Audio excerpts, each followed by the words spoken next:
Okay, this one is super fun. I bet you didn't know that making rainbow latte art at home is a lot easier than you might expect. It's not just for those fancy cafes trying to get what we call here in Japan Insta-buyer, or the opportunity to get a great photo for Insta. You can do it at home too.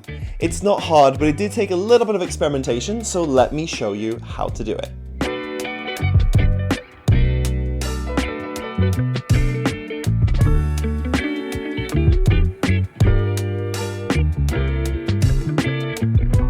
So the first step is making the dye. Different types of dye obviously work differently when attached to milk, so you've got to find the right one that gets a good clean color and also doesn't get muddy when you start pouring. I've seen some people use pipettes and drop little bits of color into steamed milk, but for this video I'm going to use small containers with some dye in it. You can keep this in the fridge for a long time before it goes hard and isn't usable anymore. Now, which kind of color dye do you use for your rainbow latte art? I tried liquid, powder and gel type food coloring and found that by far the most consistent and sharpest color was gel based icing sugar coloring. The powder had very muted colors when you finally get to the pour, and other liquid ones were just too runny and didn't sit nicely on the surface of the steamed milk. This one is by Wilton, and that's the one I'm using for this video. The colors are bright and sharp and look great for rainbow latte art. Check the description for a link to the gel paste that I used.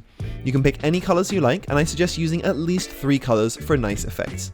Now, you can't use the gel paste straight out of the tub, it's a little bit too thick, so I usually mix it with equal parts water, so that's 5 grams of gel paste and 5 grams of water. Mix it together in a small container and you can use that. That's the right consistency to stay on top of the milk. Next, it's super important where in the jug you put the color. This is one of the reasons why I don't use pipettes or drippers, because I don't want the color going underneath the surface of the milk. I really just want it coming out at the end of the pour. I use this Cruve spoon that has a sort of flat head that I can use to put a line of color just up to where I want. I usually leave at least a few centimeters at the front of the jug so that the milk going into the espresso first isn't tainted by color.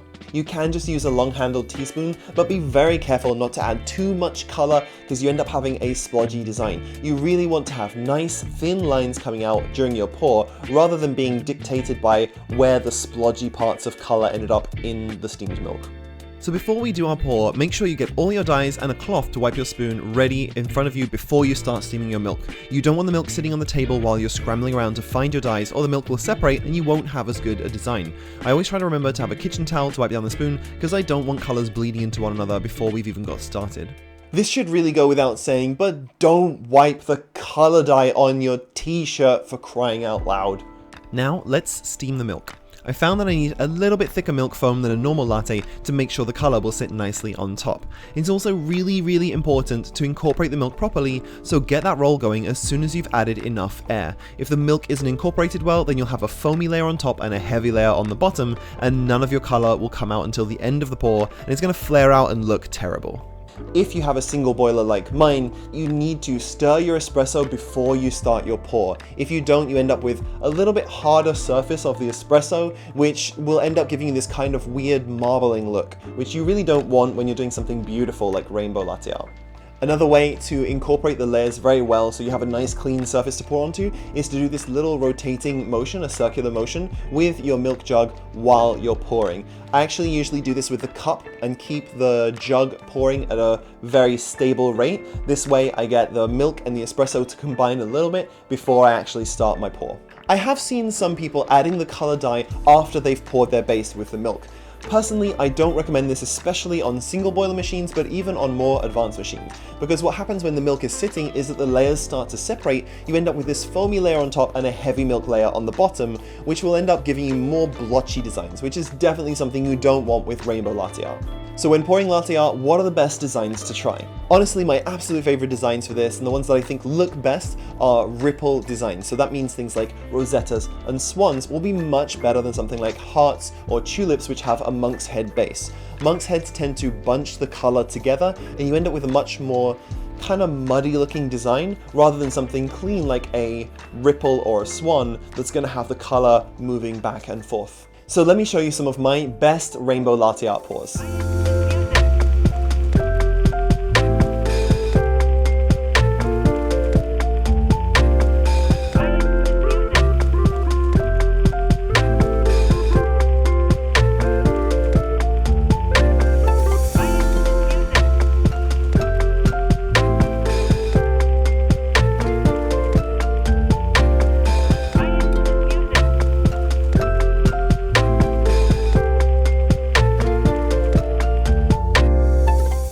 So that's it for this video. I would absolutely love to see some of your rainbow latte art after watching this video. So if you do post it on Instagram, tag me at HomeCafeCharlie. I would love to see that. Thank you so much for watching this video, and I will see you on the next one.